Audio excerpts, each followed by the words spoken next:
Okay, welcome to the Grail Truth Bible Study. Continuing on here, we are doing in this video chapter 33 of Exodus in the English Standard Version. If you want to join in on any of these Bible studies, just leave a message or contact me, like, subscribe, let me know, and you can actually participate in these Bible studies as well, as long as you're polite and you're honest about it, because we don't want trolls or anything like that. And then what we'll do is we'll invite you in the Bible study, and we only record voices, and then we'll go on YouTube for the benefit of others as well. So with that said, let's go on to Exodus chapter 33, verse 1.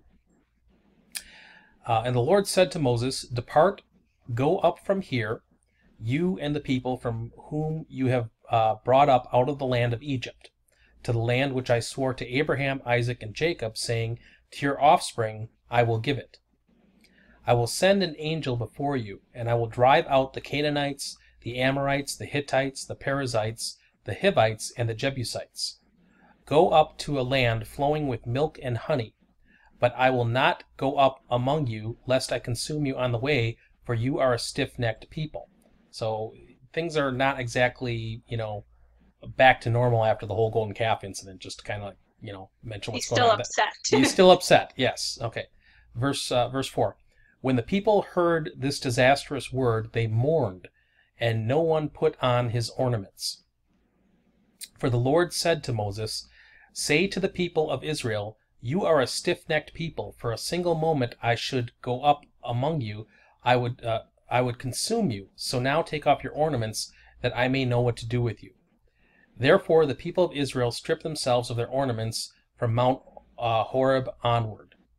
Now Moses used to take a tent and pitch it outside the camp, far off from the camp, and he called it the tent of meeting, and everyone who sought the Lord would go out of the tent of meeting, which was outside the camp.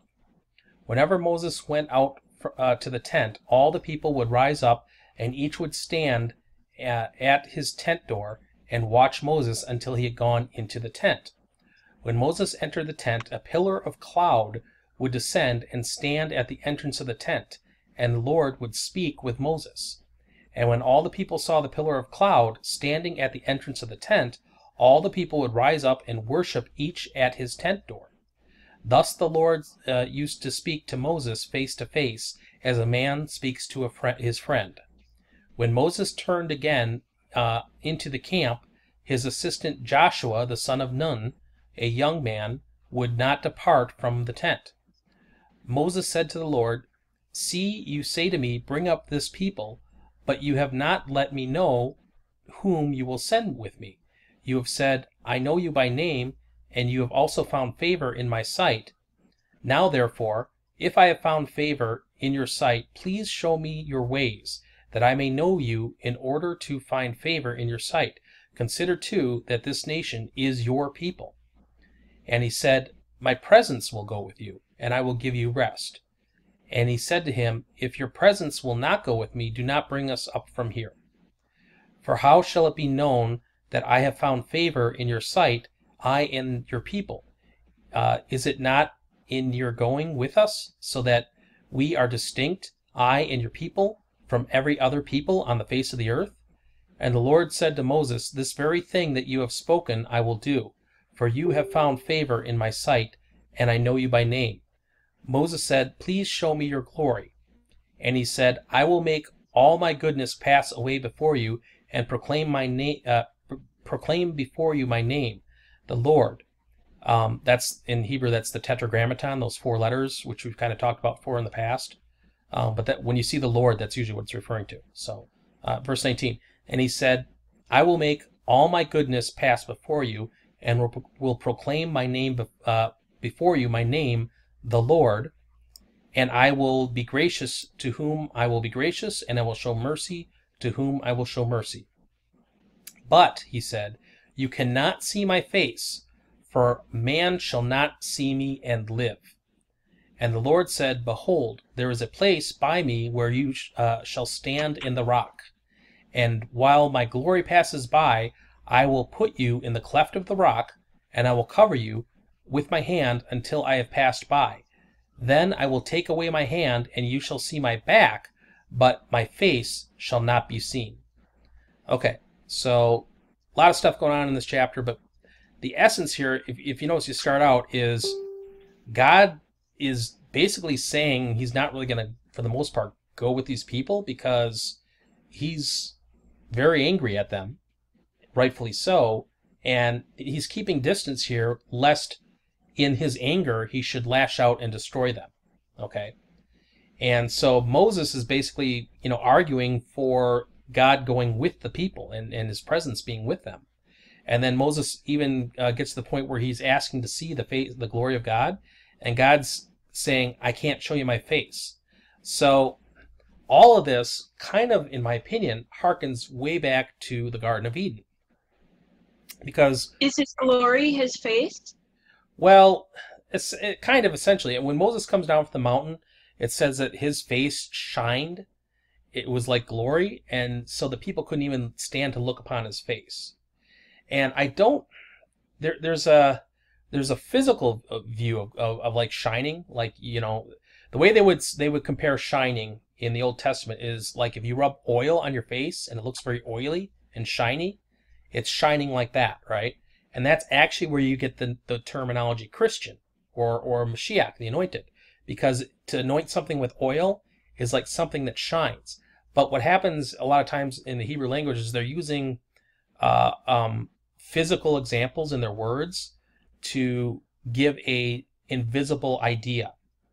In the case of like Greek terms, you have a lot of abstract concepts, but in Hebrew you have a lot of very physical concepts. So like I always say, like in Greek, you might have something that would say, we're in a difficult situation, but in Hebrew it might say something like you're in a rock, between a rock and a hard space, because a rock is something you can actually understand. Okay, difficult is an abstract idea, and so that happens a lot with their terminology here. So when they say things like shining, they might not necessarily be talking about like physical light, like turning on a flashlight, or like in the case of oil, when you rub it on your face and you shine, that's supposed to more talk about someone whose personality, they have a shining personality or something like that.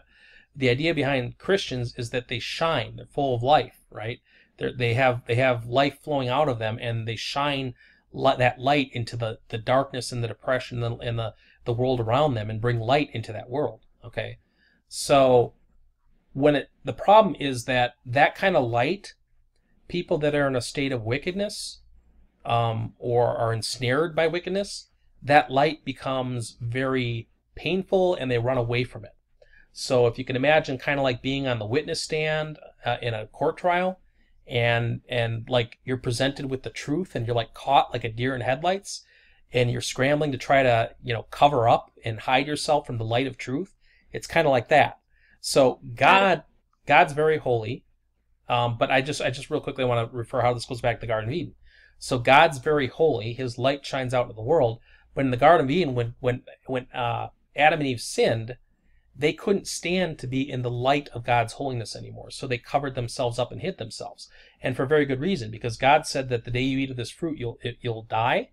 And so if they had come before the Lord and seen him face to face, then God's got to keep his word, basically, because he's not a liar, so he would have judged them and he would have killed them.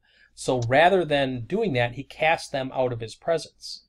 And so that's part of the reason why in this last verse here, where it says, then I will take my hand and you shall see my back, but my face will not be seen. Or where it says in verse 20, but he said, you cannot see my face, for man shall not see my face and live. That's because at this point in time in history, nobody yet can come back into the presence of God, going all the way back to the Garden of Eden, because we're still under that original curse. It wasn't until Jesus comes along and his sacrifice on the cross dies for our sins that gives us the ability to come back into the presence of God. And so that's part of the reason why what's going on here is he's hiding Moses in the cleft of the rock. Moses is getting about as close as you can to seeing God without actually seeing his actual face. So, and then one other thing too is that when it talks about earlier, it says, he talked to Moses face to face like a man would his friend. I don't think that means that Moses actually saw his physical face, but that's a different type of terminology to say how close he was talking to Moses. So, any other kind of questions on this chapter? I'm hoping you'll just bring up the fact that they are separate people. They are the chosen or the holy thing that he mentioned. Oh, where he says these are your people. Um, let's see My what. little summary thing that I have on here, it says the Israelites will be separate from all other peoples. Yeah. Let's see. He refers to them as your people. Let's see. Um, Lord said, Moses, depart me from let go from verse 1. Depart, go from me from here, you and the people to whom you brought up. Well, this is kind of interesting here. You talk about being separate people. Notice what the Lord's saying in verse 1. Depart, go up from here, you and the people whom you have brought up out of the land of Egypt. Well, wait a minute. I mean, yeah, Moses did, but God is the one who brought, them out of the land of Egypt. That's the original first part of the whole covenant, the Ten Commandments. I am the Lord your God who brought you up out of the land of Egypt. So this statement here, by saying the people that you have brought up out of the land of Egypt, it's kind of, in a way, I think, exemplary of God's anger still, because he's basically saying that they broke that covenant. That says that I'm Lord your God that brought you up out of the land of Egypt.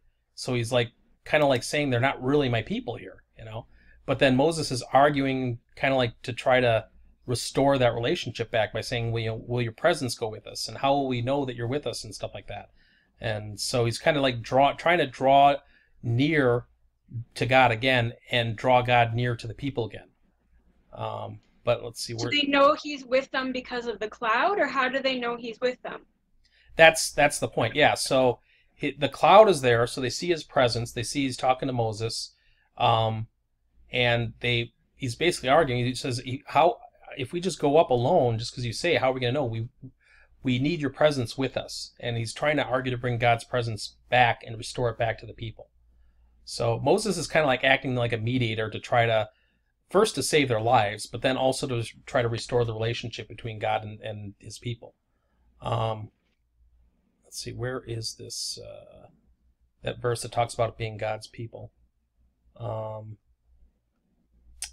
he did agree to bring his cloud back? Yeah.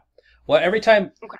So the temple that they built, the tabernacle, every time Moses would go to meet with God, he would come down like a pillar of cloud.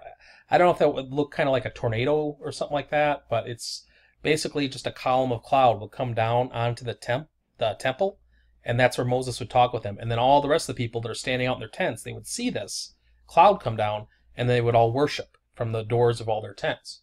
But I thought they were following a cloud too.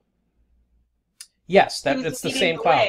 Yeah, it's the same cloud, but when they're camped, they're not going anywhere, so they just have the tabernacle set up, and then the cloud will come down on the tabernacle when Moses will go to talk to God.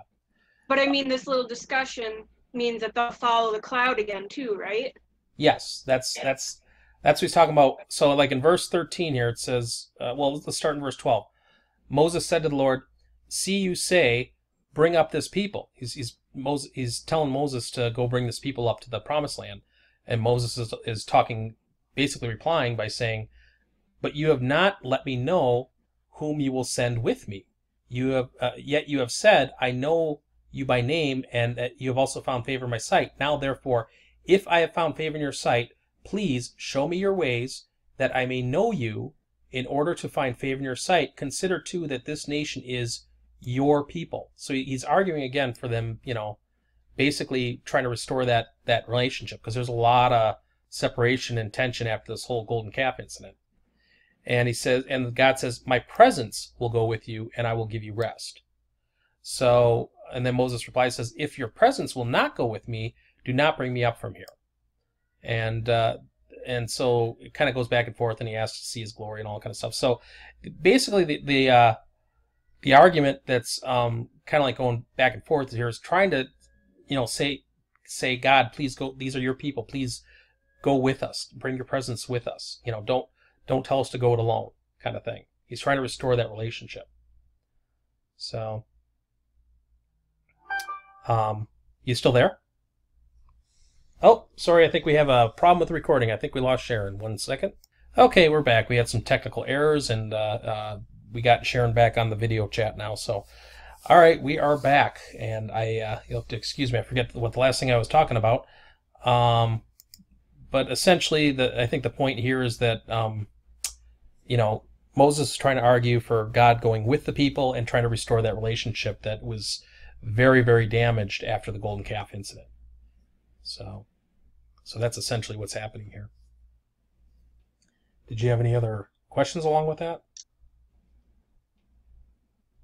What was the last part? That it was redoing the relationship? Trying to restore that relationship. And actually, the notes that you had copied out of that other, Bible study, information, can you read that just so I can kind of hear what their take is on it and other people? God commands Israel to depart Canaan, but calls Israel stiff-necked. The Israelites strip themselves of their ornaments and penance. Moses meets God in tabernacle, where the pillar of cloud descends. Moses finds grace in God's sight. The Israelites will be separate, holy from other peoples. Moses asks to see God's glory. God says he cannot see his face because he will die. Moses is placed in the cleft of a rock. God covers Moses' eyes with his hand as he passes by, then allows Moses to see his back. Okay. I think that's... Oh, hang on a second. I'm getting a lot of feedback. Okay, is that a little bit better? I didn't hear feedback. Oh, I was hearing that on my end. Anyways, so a little bit technical difficulties in this video. That's good. The other thing that they point out too is the idea of, they're stripping their ornaments and so forth. So I think that shows a sign of humility and repentance, because before they were kind of like, doing things like they were haughty, they were dancing, and as I mentioned in the last chapter, that when they did the golden calf incident, it was a lot more than dancing. It was more like they were committing debauchery. They were committing some bad acts. And so the whole taking off the ornaments and stuff like that, I think it showed like repentance and humility as opposed to the prideful behavior that they had before. But it shows that the people too are wanting to restore a relationship back with God after their sin. So I think that's what's happening here is a progress towards restoring the people back to God. So yeah, that's a good summary too. So should you want to pause this one then and call it a video? Yep. Okay. So I appreciate everyone who was listening in the Bible study, or if you're watching this video on YouTube. And again, please comment, like, or subscribe if you have any questions. And again, if you want to join in these Bible studies in the future, all you have to do is just drop a note. We'll let you know when they are, and then you can participate as well. And we appreciate you watching the video, and we'll see you in the next chapter. All right, thank you.